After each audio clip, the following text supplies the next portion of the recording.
So അപ്പോൾ ഈ കാണുന്നത് ഒരു വെറൈറ്റി ഫോണാണെന്നുള്ളതിൽ ഒരു ഡൗട്ടുമില്ല. ഗാലക്സി Z Flip 4 എന്ന സാംസങ്ങിൻ്റെ ഏറ്റവും പുതിയ ഫോണാണ്. നമ്മൾ കുറച്ച് ദിവസമായിട്ട് ഉപയോഗിച്ച് വരുന്നു. നിങ്ങൾക്ക് ഇവിടെ കാണാം ഇതിൻ്റെ കേസ് അടക്കമുള്ള ഒരു രൂപം കണ്ടാൽ ഒരു ഹൈടെക് ഐറ്റം ആണെന്ന് നമുക്ക് ഒറ്റ നോട്ടത്തിൽ പറയാം. സംഗതി ഹൈടെക് തന്നെയാണ് കേട്ടോ, അതിൽ സംശയമൊന്നുമില്ല. കാരണം ഇത് ഫ്ലിപ്പാണ്, ഈ ഒരു മോഡൽ ഫോണാണ്, വെറൈറ്റിയാണ്. കേസ് കൂടി ഇടുമ്പോൾ ഒന്നുകൂടി ഒരു സംഭവം കൂടുതലായിട്ട് വരുന്ന പോലെ ഫീൽ ചെയ്യുന്നുണ്ട്.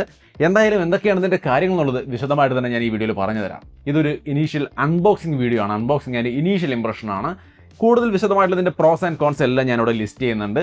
2 മടങ്ങുന്ന ഒരു ഡീറ്റെയിൽഡ് വീഡിയോ വരുന്നുണ്ട്. നിങ്ങൾ വാങ്ങിക്കാൻ ഉദ്ദേശിക്കുന്നുണ്ടെങ്കിൽ ആ ഡീറ്റെയിൽഡ് വീഡിയോ കാണാൻ മറക്കരുത്. ഈ വീഡിയോയിൽ നമ്മൾ അൺബോക്സിംഗ് ആൻഡ് ഇനീഷ്യൽ ലുക്കാണ് എടുക്കാൻ പോകുന്നത്. ആദ്യം ഞാൻ ഈ ബോക്സിൻ്റെ ഓപ്പണിംഗ് സീനൊക്കെ ഒന്ന് കാണിച്ചു തരാം. കണ്ടു നോക്കും. ഈ കാണുന്നതാണ് സാംസങ്ങിൻ്റെ ഗാലക്സി Z Flip 4ൻ്റെ ബോക്സ്. നമുക്ക് സിമ്പിളായിട്ട് അതങ്ങ് ഓപ്പൺ ചെയ്യാം. ഫോൺ ഇതാ മുകളിൽ തന്നെ ഇരിക്കുന്നുണ്ട്.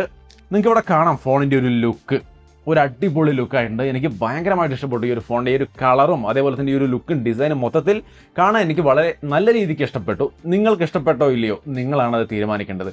ഒരുവിധം എല്ലാവർക്കും ഇഷ്ടപ്പെടാൻ സാധ്യതയുണ്ട് ഈ ഒരു ഡിസൈൻ. അത്രയും നന്നായിട്ടുണ്ട്, എനിക്ക് അത്രയും ഇഷ്ടപ്പെട്ടു. ഇത് ഫോൾഡ് ചെയ്ത് പിടിക്കുമ്പോഴും വളരെ കംഫർട്ടബിളായ വളരെ ഡീസൻ്റ് ആയ ഒരു ലുക്ക് തന്നെയാണ് നമുക്ക് തരുന്നത്. പിന്നെ ഈ ബോക്സിൽ വേറെ കുറച്ച് documentation, charging cable, SIM ejector tool, ഇത്രയും കാര്യങ്ങളാണുള്ളത്. നമുക്ക് അങ്ങോട്ട് മാറ്റി വെക്കാം, അതൊക്കെ പതിവായിട്ട് വരുന്നത് തന്നെ. പിന്നെ ഈ ഫോണിൻ്റെ ബോക്സിൽ ചാർജർ വരുന്നില്ല, അപ്പോൾ അത് ഒരു പോരായ്മയായിട്ട് വേണമെങ്കിൽ നിങ്ങൾക്ക് പരിഗണിക്കാവുന്നതാണ്. പിന്നെ ഇതിൻ്റെ ഒപ്പം അവർ കേസ് കൂടി അയച്ചു തന്നിട്ടുണ്ട്. ഞാൻ ജസ്റ്റ് ഇതൊന്ന് ഓപ്പൺ ചെയ്യുന്ന സീൻ ഇവിടെ ഒന്ന് കാണിച്ചു തരാം, ഒന്ന് കണ്ടോളൂ. ഇങ്ങനെയാണ് ഈ ഒരു ബോക്സ് വന്നിരിക്കുന്നത്. നമ്മളത് ഓപ്പൺ ചെയ്ത് പുറത്തേക്ക് എടുക്കുമ്പോൾ കേസൊക്കെ സെറ്റപ്പ് ആക്കി വെച്ചിട്ടുണ്ട്. കുറച്ച് ഡോക്യുമെൻറ്റ്സ് ഒക്കെ കൊടുത്തിട്ടുണ്ട് കേസ് ഇടാൻ വേണ്ടിയിട്ട്. എങ്ങനെയാണ് അതിൻ്റെ മെക്കാനിസം എന്നുള്ളത് നമുക്ക് അങ്ങോട്ട് മാറ്റി വെക്കാം. കേസ് നിങ്ങൾക്ക് ഇവിടെ കാണാം. അത്യാവശ്യം ഒരു നല്ല ക്വാളിറ്റി, നല്ല ബിൽറ്റ് ക്വാളിറ്റി, സ്ട്രോങ് ആയ കേസാണ്. എന്തായാലും ഞാൻ ഇതിലേക്ക് അപ്ലൈ ചെയ്യുകയാണ്. അപ്ലൈ ചെയ്ത് നമ്മൾ എടുത്തിരിക്കുകയാണ്. സോ ഇപ്പോൾ നിങ്ങൾക്ക് ഇവിടെ കാണാം ആ കേസ് അപ്ലൈ ചെയ്തിട്ടുള്ള ലുക്ക്. നല്ല ഒരു ഡീസൻ്റായ ബിൽറ്റ് ക്വാളിറ്റിയും അതേപോലെ നല്ല സ്ട്രോങ് ആയ ഒരു പ്രൊട്ടക്ഷൻ ഈ ഫോണിന് കൊടുക്കുന്നുണ്ട് ഈ കേസ്. നിങ്ങൾക്ക് ഇതിൻ്റെ മെക്കാനിസം ഒക്കെ, റിയർ സൈഡിലെ മെക്കാനിസം ഒക്കെ കാണാം. കണ്ടോ, ഈ രീതിയിൽ ചെറുതായിട്ട് മൂവ് ചെയ്യുന്ന ഒരു മെക്കാനിസമാണ് വരുന്നത്. കണ്ടോ, നിങ്ങൾക്ക് ഇവിടെ കാണാം. അതിൻ്റെ സൈഡിൽ നിന്നൊക്കെ നോക്കിക്കഴിഞ്ഞാൽ ശരിക്കും വളരെ ക്ലീൻ ആയ ഒരു നല്ല പ്രൊട്ടക്ഷൻ കൊടുക്കുന്നുണ്ട്. നല്ല സ്ട്രോങ്ങുമാണ്, ഒപ്പം തന്നെ സ്മൂത്തായിട്ട് വർക്ക് ചെയ്യുന്നുണ്ട്. അപ്പോൾ എന്തായാലും നമുക്ക് കേസൊക്കെ മാറ്റി വയ്ക്കാം. കേസ് പൊതുവേ ഞാൻ ഒരു ഫോണിൻ്റെ ഒപ്പം ഉപയോഗിക്കാറില്ല, അതുകൊണ്ട് തന്നെ ഇവിടെയും നമ്മൾ കേസ് മാറ്റി വെച്ചിട്ട് കാര്യങ്ങൾ പറയാൻ പോവാണ്. ഓക്കെ, റിയലി കയ്യിലോട്ട് എടുക്കുമ്പോൾ ഞാൻ ഫ്ലിപ്പ് 3 ഉപയോഗിച്ചിട്ടുള്ള ഒരാളാണ്. അതുകൊണ്ട് തന്നെ ഇത് കയ്യിലോട്ട് എടുക്കുമ്പോൾ ഒരു റിഫൈൻഡ് ആയ, കുറച്ചുകൂടി ബെറ്റർ ആയ ഒരു ഫീലിംഗ് ആണ് നമ്മുടെ കയ്യിൽ കിട്ടുന്നത്. ഭയങ്കരമായ ചേഞ്ചുകൾ എനിക്കിതിനകത്ത് ഫീൽ ചെയ്തില്ല. ഒരു പക്ഷേ കാണുമ്പോൾ നിങ്ങൾക്കും ഫീൽ ചെയ്യാൻ വഴിയില്ല. ഇതിനകത്ത് നമുക്ക് തോന്നിയത് കയ്യിലോട്ട് പിടിക്കുമ്പോൾ, കാണുമ്പോൾ ഒക്കെ ഒരു റിഫൈൻമെൻറ്റ്, കുറച്ചുകൂടി ഒന്ന് നന്നായിരിക്കുന്നു, ഒന്നും കൂടി ഭംഗിയായിരിക്കുന്നു എന്ന് പറയാം. കാരണം ഇതിൻ്റെ വേറെ ഡയമെൻഷനിലോ കാര്യങ്ങളിലോ ഒന്നും കാര്യമായ ഒരു വ്യത്യാസമില്ല. വെയിറ്റ് 187 ഗ്രാം ആയിട്ടുണ്ട്. 183 ഗ്രാം ആയിരുന്നു. അത് ഇത്തിരി കൂടുകയാണ് ചെയ്തിരിക്കുന്നത്. ബാറ്ററി കൂട്ടിയിട്ടുണ്ട്, അതുകൊണ്ടായിരിക്കും. 3700 mAh ബാറ്ററി ആക്കിയിട്ടുണ്ട്. 3300 മറ്റോ ആയിരുന്നു, 700 ആയിട്ടുണ്ട്. ബാറ്ററി ലൈഫും കൂടിയിട്ടുണ്ട്. പ്ലസ് ഇതിൽ സ്നാപ്ഡ്രാഗൺ 8+ Gen 1 എന്ന പ്രൊസസ്സറാണ്. അതുകൊണ്ട് തന്നെ ബാറ്ററി ലൈഫ് നല്ല രീതിക്ക് നമുക്ക് ഒരു ദിവസം സുഖമായിട്ട് കിട്ടുന്നുണ്ട്. ഫ്ലിപ്പ് 3യിൽ അത്ര ഒരു ഇംപ്രസ്ഡ് ആയിരുന്നില്ല ഞാൻ. ബട്ട് ഇതിലേക്ക് വരുമ്പോൾ നല്ല രീതിക്കുള്ളൊരു ബാറ്ററി ലൈഫ് ഒരു ദിവസത്തേക്കുള്ള സുഖമായിട്ട് കിട്ടുന്നുണ്ട്. ഇഷ്യൂസ് ഇല്ല. സോ ആ ഒരു ബാറ്ററിയുടെ കാരണം കൊണ്ടായിരിക്കണം നമുക്ക് ഇതിനകത്ത് ഇപ്പോൾ ഇത്തിരി വെയിറ്റ് കൂടുതൽ വന്നത്. എന്ന് വെച്ചിട്ട് ഓവർ വെയിറ്റ് ഒന്നും ഇല്ല കേട്ടോ. 187 ഗ്രാം മാത്രമാണ്. അതൊരു നോർമൽ ഫോണിൻ്റെ ഡീസൻ്റായ വെയിറ്റ് തന്നെയാണ്. പ്ലസ് അതിൻ്റെ തിക്നെസ് ഒക്കെ നോക്കിയാൽ ഫോൾഡ് ചെയ്ത് വെച്ചിരിക്കുമ്പോൾ 15.9 mm ആണ്. അതേപോലെ അൺഫോൾഡ് ചെയ്ത് കഴിഞ്ഞാൽ 6.9 mm ആണ്. സൈഡ് മൗണ്ടഡ് ഫിംഗർ പ്രിൻറ്റ് സെൻസറൊക്കെയാണ് വരുന്നത്. താഴെയും മുകളിലും വലിയ ലൗഡ് സ്പീക്കറിൻ്റെ സെറ്റപ്പ് ഉണ്ട്. അതായത് ഡുവൽ സ്റ്റീരിയോ സ്പീക്കറിൻ്റെ ഒരു സെറ്റപ്പ് ഒക്കെ ഉണ്ട്. IPX8 വാട്ടർ റെസിസ്റ്റൻസ് സംവിധാനമൊക്കെ ഉണ്ട്. സോ അത്യാവശ്യം വെള്ളം നനഞ്ഞാലും പ്രശ്നമൊന്നുമില്ല, കണ്ടീഷനായിട്ട് വർക്ക് ചെയ്യും. ഈ ഫോൺ 2-3 കളറുകളിൽ നമുക്ക് അവൈലബിൾ ആണ്. ഒന്ന് Bora purple, graphite, pink, gold, blue. ഈ 4 കളറിലാണ് ഇത് അവൈലബിൾ ആയിരിക്കുന്നത്. പിന്നെ ഇത് കൂടാതെ കുറച്ചധികം കളറുകൾ വേറെയുണ്ട്. ഈ ബെസ്പോക്ക് എഡിഷൻ എന്ന് പറഞ്ഞുകൊണ്ട് അവർ യെല്ലോ, വൈറ്റ്, നേവി, കാക്കി, അതേപോലെ തന്നെ റെഡ്, അങ്ങനെയുള്ള കളറുകളൊക്കെ നമുക്ക് ഇതിൻ്റെ ഈ ബാക്കിലെയും ഫ്രണ്ടിലെയും കളറുകളുടെ പകരം ചൂസ് ചെയ്യാനുള്ള ഒരു ഓപ്ഷൻ തരുന്നുണ്ട്.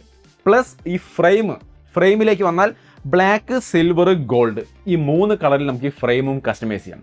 ബെസ്പോക്ക് എഡിഷൻ വേണമെങ്കിൽ നിങ്ങൾക്ക് അങ്ങനെ നോക്കിയിട്ട് ഇഷ്ടമാവുന്ന രീതിയിൽ കസ്റ്റം സെറ്റപ്പ് ചെയ്തെടുക്കാം. ഞാൻ ഇതാണ് പ്രിഫർ ചെയ്യുന്നത്, എനിക്കിത് ഇഷ്ടപ്പെട്ടു. സോ മൊത്തത്തിൽ സംഗതി കാണാനും കയ്യിൽ പിടിക്കാനും ഒക്കെ അടിപൊളിയാണ്. വലിയൊരു വ്യത്യാസമല്ല, ഒരു റിഫൈൻമെൻ്റ് ആണ് മൊത്തത്തിൽ എനിക്ക് ഫീൽ ചെയ്തത്.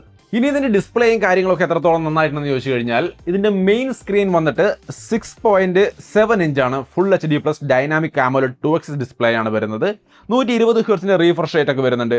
Corning guerrilla glass Victus plus ആണ് സപ്പോർട്ട് ചെയ്യുന്നത്. ഫ്രെയിമൊക്കെ അലുമിനിയം ഫ്രെയിമാണ്. നല്ല സ്ട്രോങ് ആയ നല്ല ക്വാളിറ്റിയുള്ള ഡിസ്പ്ലേയും കാര്യങ്ങളാണ് കൊടുത്തിരിക്കുന്നത്. നല്ല ബിൽറ്റ് ക്വാളിറ്റി ഉണ്ട്. ഡിസ്പ്ലേ ക്വാളിറ്റി നിങ്ങൾക്ക് ഇവിടെ കാണാം, എക്സലൻ്റ് ആണ്, ഒരു ഇഷ്യൂ ഇല്ല. പിന്നെ ഇത് ഒരു ഫ്ലിപ്പ് ഫോൺ ആയതുകൊണ്ട് തന്നെ അതിൻ്റെ നടുവിൽ ആ ഒരു ക്രീസ് നിങ്ങൾക്ക് കാണാം, ആ ഒരു മടക്കിൻ്റെ ആ ഒരു ഭാഗം അത് ഇതിലും ഉണ്ട് കേട്ടോ. ഫ്ലിപ്പ് 3യിലും ഉണ്ടായിരുന്നു, ഇതിലും ഉണ്ട്. ഇതിൽ കുറച്ചും കൂടി ബെറ്റർ ആയി എന്നൊക്കെ തോന്നുന്നു. അതല്ലാതെ പൂർണ്ണമായിട്ടും ഒഴിവായിട്ടില്ല. ഒരു പക്ഷേ വരും ജനറേഷനുകളിൽ അത് തീർച്ചയായിട്ടും ഒഴിവാകുമെന്ന് പ്രതീക്ഷിക്കാം. കവർ ഡിസ്പ്ലേ 1.9 ഇഞ്ചാണ് വരുന്നത്. സൂപ്പർ AMOLED ഡിസ്പ്ലേ തന്നെയാണ്. പോർട്രേറ്റ് മോഡ്, സെൽഫി ഒക്കെ എടുക്കാനൊക്കെ നിങ്ങൾക്ക് ഈസി ആയിട്ട് ഈ ഒരു കവർ ഡിസ്പ്ലേ ഉപയോഗിച്ചുകൊണ്ട് പറ്റും. സോ മെയിൻ ക്യാമറകൾ 2 മെയിൻ ക്യാമറയാണുള്ളത്. മെയിൻ ക്യാമറ ഉപയോഗിച്ചുകൊണ്ട് തന്നെ സെൽഫി നിങ്ങൾക്ക് എല്ലാ ലെവലിലും എടുക്കാൻ സാധിക്കും. അടിപൊളി സെറ്റപ്പാണ്. പിന്നെ ഈ കവർ ഡിസ്പ്ലേക്ക് കസ്റ്റമൈസേഷനൊക്കെ അവർ കൊടുത്തിട്ടുണ്ട്. നമുക്ക് അത്യാവശ്യം വേണ്ട രീതിയിലൊക്കെ കുറച്ച് കസ്റ്റമൈസ് ചെയ്ത് വിഡ്ജറ്റും കാര്യങ്ങളൊക്കെ മാറ്റി മറച്ചുമൊക്കെ നമുക്ക് ഇടാൻ സാധിക്കും. അതേപോലെ നോട്ടിഫിക്കേഷനും കാര്യങ്ങളൊക്കെ ഈ കവർ ഡിസ്പ്ലേയുടെ സൈഡിൽ നിന്ന് സ്വൈപ്പ് ചെയ്തുകൊണ്ട് നമുക്ക് ഈസി ആയിട്ട് ആക്സസ് ചെയ്യാൻ സാധിക്കും. മുകളിൽ നിന്ന് താഴേക്ക് വലിച്ചാൽ കുറച്ച് കൺട്രോൾ സെൻറ്റർ, വൈഫൈ, അതേപോലെ സൗണ്ട്, ബ്ലൂടൂത്ത് അങ്ങനെയുള്ള കുറച്ച് കൺട്രോളിൻ്റെ കാര്യങ്ങളൊക്കെ കാണാം. പിന്നെ ടോർച്ച് അല്ലെങ്കിൽ ബ്രൈറ്റ്നസ് ലെവൽ അങ്ങനെയുള്ള കാര്യങ്ങളൊക്കെ നമുക്ക് അവിടെ ആക്സസ് ചെയ്യാൻ പറ്റും. സോ കവർ സ്ക്രീൻ ചെറുത് 1.9 ആണെങ്കിലും കംപ്ലീറ്റ്ലി യൂസ്ഫുൾ ആണ്. സ്പെഷ്യലി മെയിൻ ക്യാമറ ഉപയോഗിച്ച് നമുക്ക് സെൽഫി എടുക്കാൻ വളരെ വളരെ യൂസ്ഫുൾ ആണ്. അങ്ങനെ പറയുമ്പോൾ അതിൻ്റെ ക്വാളിറ്റി എത്രയുണ്ടെന്ന് കൂടി കാണിച്ചുകൊണ്ട് പറഞ്ഞാൽ കുറച്ചും കൂടി നന്നാവില്ലേ? കണ്ടു നോക്കാം. ഇതാണ് മെയിൻ ക്യാമറയുടെ വീഡിയോ ക്വാളിറ്റി. മെയിൻ ക്യാമറയുടെ വീഡിയോയിലേക്ക് വരുമ്പോൾ ഈ രീതിയിലുള്ളൊരു ക്വാളിറ്റിയാണ് കിട്ടുന്നത്. ഓവറോൾ ഗുഡ് സെറ്റപ്പ് ആണ്. സ്റ്റെബിലൈസേഷൻ ഒക്കെ ഉണ്ട്, ഒപ്റ്റിക്കൽ ഇമേജ് സ്റ്റെബിലൈസേഷൻ, VDIS, അങ്ങനെ ടോട്ടലി നല്ലൊരു സ്റ്റെബിലൈസേഷൻ. മൊത്തത്തിൽ നല്ല സ്റ്റെബിലൈസ്ഡ് ആയി വീഡിയോസ് എടുക്കാം. സെൽഫിയിലും ഈ സെയിം വീഡിയോ നമുക്ക് ഈ മെയിൻ ക്യാമറ ഉപയോഗിച്ചുകൊണ്ട് വീഡിയോ എടുക്കാൻ പറ്റും. അതായത് ഇതിൻ്റെ കവർ സ്ക്രീനിലേക്ക് ഇതിൻ്റെ ഡിസ്പ്ലേ വിടാൻ പറ്റും. അതായത് നിങ്ങൾക്ക് ഇവിടെ കാണാം, ഇത് ക്യാമറ ഇൻ്റർഫേസ് ആണ്. ഈ ക്യാമറ ഇൻ്റർഫേസിലേക്ക് വന്ന് വീഡിയോ നമുക്ക് ഏത് മോഡാണ് വെച്ചാൽ ആ മോഡ് എടുത്തതിന് ശേഷം മുകളിൽ കവർ സ്ക്രീനിലേക്ക് പോകാനുള്ള ഒരു ചിഹ്നമുണ്ട്. അതിൽ ടാപ്പ് ചെയ്താൽ പ്രിവ്യൂ, കവർ സ്ക്രീനിലെ പ്രിവ്യൂ ഓപ്പൺ ആവും. പിന്നെ നമുക്ക് ഇതാ ഇവിടെ കാണാം എല്ലാ കാര്യങ്ങളും കവർ സ്ക്രീനിൽ കാണാം. അപ്പോൾ നമുക്ക് നേരെ സെൽഫി ആയിട്ട് ഇങ്ങനെ പിടിച്ചു കഴിഞ്ഞാൽ മെയിൻ ക്യാമറ കൊണ്ട് നമുക്ക് ഈ കവർ സ്ക്രീനിലൂടെ ചെറുതായിട്ട് പ്രിവ്യൂ കണ്ടുകൊണ്ട് വീഡിയോസ് എടുക്കാം, ഫോട്ടോസും എടുക്കാം. സോ മെയിൻ ക്യാമറ സെറ്റായിട്ട് വീഡിയോയും ഫോട്ടോയും തരും. അങ്ങനെ എടുത്ത് വീഡിയോയുടെ ക്വാളിറ്റി ഇത് അവിടെ കണ്ടു നോക്കാം. സോ ആ ഒരു ക്വാളിറ്റി മനസ്സിലായല്ലോ. ഇനി ഇതേ മെയിൻ ക്യാമറ ഉപയോഗിച്ചുകൊണ്ട് ഇതുപോലെ ഒരു സ്റ്റുഡിയോ സെറ്റപ്പിൽ നമ്മൾ വീഡിയോ എടുത്താൽ അതെങ്ങനെയുണ്ടാവും? ഇപ്പം എടുത്ത് നോക്കാം. ഈ കാണുന്നത് ഇതിന്റെ മെയിൻ ക്യാമറ നല്ല ലൈറ്റ് ഉള്ള ആർട്ടിഫിഷ്യൽ ലൈറ്റിംഗ് കണ്ടീഷനിൽ തരുന്ന വീഡിയോ ക്വാളിറ്റിയാണ്. നിങ്ങൾക്ക് സെൽഫി ആയിട്ട് പിടിച്ചിട്ട് വേണമെങ്കിലും എടുക്കാം, മെയിൻ ക്യാമറയായിട്ട് ഇതാ ഇതുപോലെ വേണമെങ്കിലും എടുക്കാം. രണ്ടായാലും ക്വാളിറ്റി ഇത് തന്നെയായിരിക്കും. അപ്പോൾ ഈ കാണുന്നത് ഇതിന്റെ മെയിൻ ക്യാമറയുടെ നല്ല ലൈറ്റ് ഉള്ള ടൈമിലെ ഒരു വീഡിയോ ക്വാളിറ്റിയാണ്. എങ്ങനെയുണ്ട് നിങ്ങളാണ് പറയേണ്ടത്. സോ അപ്പം നല്ല ലൈറ്റ് ഉള്ള സിറ്റുവേഷൻ ആണെങ്കിൽ ഈ കാണുന്ന തരത്തിലുള്ള കിഡിലൻ ക്യാമറ ഇമേജുകൾ നമുക്ക് എടുക്കാൻ സാധിക്കും ഈ ഒരു ഫോണിൽ. ഫോൺ എന്തായാലും കൊള്ളാം, ക്യാമറയും ഇംപ്രസീവ് ആയിട്ടുണ്ട്. മറ്റ് ചെറിയ ചെറിയ സാമ്പിളുകളൊക്കെ നിങ്ങൾക്ക് ഇവിടെ കാണാം. ഓവറോൾ ഏത് ലൈറ്റിംഗ് സിറ്റുവേഷനിലാണെങ്കിലും നല്ല ഒന്നാം തരം ഫോട്ടോസും വീഡിയോസും ഒക്കെ ഇതിൻ്റെ ക്യാമറ തരുന്നതായിട്ടാണ് ഞാൻ മനസ്സിലാക്കുന്നത്. നിങ്ങൾക്ക് എന്താണ് തോന്നിയത്? നിങ്ങളുടെ അഭിപ്രായങ്ങൾ തീർച്ചയായിട്ടും കമൻ്റായിട്ട് ഷെയർ ചെയ്യാം. ഇനി ഇതിൻ്റെ സെൽഫി ക്യാമറ ഒരെണ്ണമുണ്ട് ഇതിൽ 10 മെഗാ പിക്സലിൻ്റെ. അതിൻ്റെ ക്വാളിറ്റി കൂടി ഞാനൊന്ന് കാണിച്ചു തരാം. നിങ്ങൾക്ക് ഇവിടെ കാണാം, ഇതൊക്കെ 10 മെഗാ പിക്സലിൻ്റെ സെൽഫി ക്യാമറ കൊണ്ടെടുത്ത സെൽഫി ഫോട്ടോസും കാര്യങ്ങളൊക്കെയാണ്. പിന്നെ ഇതിൻ്റെ വൈഡ് ആംഗിൾ ക്യാമറ വരുന്നുണ്ട്, 12 മെഗാ പിക്സലിൻ്റെ വൈഡ് ആംഗിൾ ക്യാമറയാണ്. അതിൻ്റെ ക്വാളിറ്റി നിങ്ങൾക്ക് ഇവിടെ കാണാം. ഫ്രണ്ട് ക്യാമറയിൽ നമുക്ക് 4K ഒക്കെ സപ്പോർട്ട് ചെയ്യുന്നുണ്ട്. സോ വേറെ ഇഷ്യൂസ് ഒന്നുമില്ല, എല്ലാം സെറ്റാണ്. ക്യാമറ ക്വാളിറ്റി എന്തായാലും കൊള്ളാം. സോ ഗാലക്സി Z Flip 4ന്റെ ക്യാമറയുടെ നിലവാരം നിങ്ങൾക്ക് മനസ്സിലായല്ലോ. ഇനി ഇതിന്റെ പെർഫോമൻസിലേക്ക് വന്നു കഴിഞ്ഞാൽ പ്രത്യേകിച്ച് ഒരു പരാതിയും പറയാനില്ല. കാരണം ഇത് സ്നാപ്ഡ്രാഗൺ 8+ Gen 1 എന്ന പ്രോസസ്സറാണ് കൊടുത്തിരിക്കുന്നത്. മാക്സിമം പെർഫോമൻസ് ഉണ്ട്, നിങ്ങൾക്ക് ഇവിടെ കാണാം. വളരെ സ്മൂത്ത് ആണ്. പിന്നെ 120 ഹെർട്സിന്റെ ഡിസ്പ്ലേ കൂടിയാണ്. അതുകൊണ്ട് തന്നെ പെർഫോമൻസിൽ യാതൊരുവിധ ഇഷ്യൂ നമ്മൾ ഫേസ് ചെയ്യുന്നില്ല. വളരെ നൈസായിട്ട് അടിപൊളിയായിട്ട് വർക്ക് ചെയ്യുന്നുണ്ട്. ഒരു ലാഗോ കാര്യങ്ങളോ ഒരിടത്തുമില്ല. പക്ക സെറ്റപ്പാണ്. പിന്നെ ഇതിനകത്ത് ഒട്ടനവധി ഫീച്ചറുകൾ, നമുക്ക് ഈ ഫ്ലെക്സ് മോഡിൻ്റെതായ ഒരുപാട് അഡ്വാൻറ്റേജുകൾ നമുക്ക് ഈ ഒരു ഫോണിൽ കിട്ടും. അതായത് നോർമലി ഇപ്പോൾ ഒരു വീഡിയോ കോൾ ചെയ്യുകയാണെങ്കിൽ നമ്മളിതാ ഫോൺ ഇങ്ങനെ മടക്കി കൃത്യമായിട്ട് മടക്കി അല്ലെങ്കിൽ നമുക്ക് ആവശ്യമുള്ള ആംഗിളിൽ സെറ്റ് ചെയ്തിട്ട് വീഡിയോ കോൾ ചെയ്യുകയാണെങ്കിൽ ആ കോള് മുകളിൽ വരികയും ബാക്കി താഴെയുള്ള കാര്യങ്ങൾ നമുക്ക് വേറെ ഒരു സെറ്റായിട്ട് താഴെ കിട്ടുകയും ചെയ്യും. ഈവൻ നിങ്ങൾ ക്യാമറ ഉപയോഗിച്ച് ഫോട്ടോ എടുക്കാൻ ശ്രമിക്കുകയാണെങ്കിലും ഫ്ലെക്സ് മോഡിലാണ് പിടിക്കുന്നതെങ്കിൽ നിങ്ങൾക്ക് ഇവിടെ കാണാം, ആ ഒരു മെയിൻ മുകളിലത്തെ വശത്ത് എന്നെ കാണാൻ പറ്റും, അല്ലെങ്കിൽ സബ്ജക്റ്റ് കാണാൻ പറ്റും, താഴെ നിങ്ങൾക്ക് കൺട്രോളുകൾ കാണാൻ പറ്റും. ഈ രീതിയിൽ കാര്യങ്ങൾ സെറ്റ് ചെയ്തുകൊണ്ട് നിങ്ങൾക്ക് ക്യാമറ ഉപയോഗിക്കാം. ഇനി സെൽഫി ക്യാമറ എടുക്കാനാണെങ്കിലും നിങ്ങളൊരു വ്ളോഗ് എടുക്കുകയാണെങ്കിലും അല്ലെങ്കിൽ ഒരു റീൽ എടുക്കുകയാണെങ്കിലും ഒക്കെ ഇത് ഈസി ആയിട്ട് ഒരിടത്ത് കൊണ്ട് വെച്ചാൽ അത് അവിടെ ഇരുന്നോളും. ഒരു ക്യാമറ സ്റ്റാൻഡിൻ്റെയോ മറ്റൊരാളുടെയോ സപ്പോർട്ട് ആവശ്യമില്ല. അത് നൈസായിട്ട് വെച്ചുകൊണ്ട് നമുക്ക് അടിപൊളിയായിട്ട് ഫോട്ടോസും കാര്യങ്ങളൊക്കെ എടുക്കാം. അതേപോലെ തന്നെ യൂട്യൂബ് കാണുമ്പോഴായാലും മറ്റുമൊക്കെ നമുക്ക് ഇത് മെയിൻ ഈ ഒരു മടക്കിൻ്റെ മുകളിലത്തെ സ്ക്രീനിൽ വീഡിയോ പ്ലേ ആവും. നമുക്ക് താഴത്തെ സ്ക്രീനിൽ ബാക്കിയുള്ള അടുത്ത വീഡിയോകൾ നമുക്ക് സെർച്ച് ചെയ്യണമെങ്കിൽ സെർച്ച് ചെയ്യാം. ഫുൾ കൺട്രോൾ താഴെ വേറെ കിട്ടും. ഫുൾ ഡിസ്പ്ലേ വിസിബിൾ ആയിട്ട് നമുക്ക് മുകൾ വശം കിട്ടുകയും ചെയ്യും.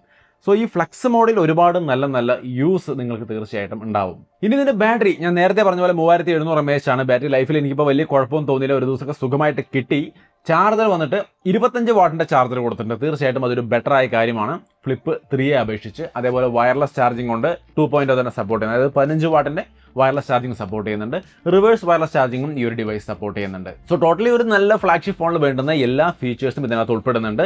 സിംഗിൾ നാനോ സിം ആണ് സപ്പോർട്ട് ചെയ്യുന്നത്. പിന്നെ ഒരു ഇ സിം ആണ് വരുന്നത്. ഫിസിക്കൽ സിം ഒരെണ്ണമേ ഉള്ളൂ, പിന്നെ ഒരെണ്ണം ഇ സിം ആണ് വരുന്നത്. ആൻഡ്രോയിഡ് 12 വരുന്നത്. One UI 4.1.1 ആണ് ഇതിന്റെ ഒരു ഓപ്പറേറ്റിംഗ് സിസ്റ്റം. അതിന്റെ ഒരു പെർഫോമൻസ് ഒക്കെയാണ് നമ്മളിവിടെ കണ്ടുകൊണ്ടിരിക്കുന്നത്. ഇനി ഇതിന്റെ പ്രൈസ് നോക്കിയാൽ 89,999 രൂപയാണ് ഇതിന്റെ ഏറ്റവും കുറഞ്ഞ മോഡൽ അല്ലെങ്കിൽ സ്റ്റാർട്ടിംഗ് പ്രൈസ്. ഓഫറൊക്കെ ഉണ്ട്, അതൊക്കെ നോക്കിയിട്ട് നിങ്ങൾക്ക് താല്പര്യം ഉണ്ടെങ്കിൽ പർച്ചേസ് ചെയ്യാം.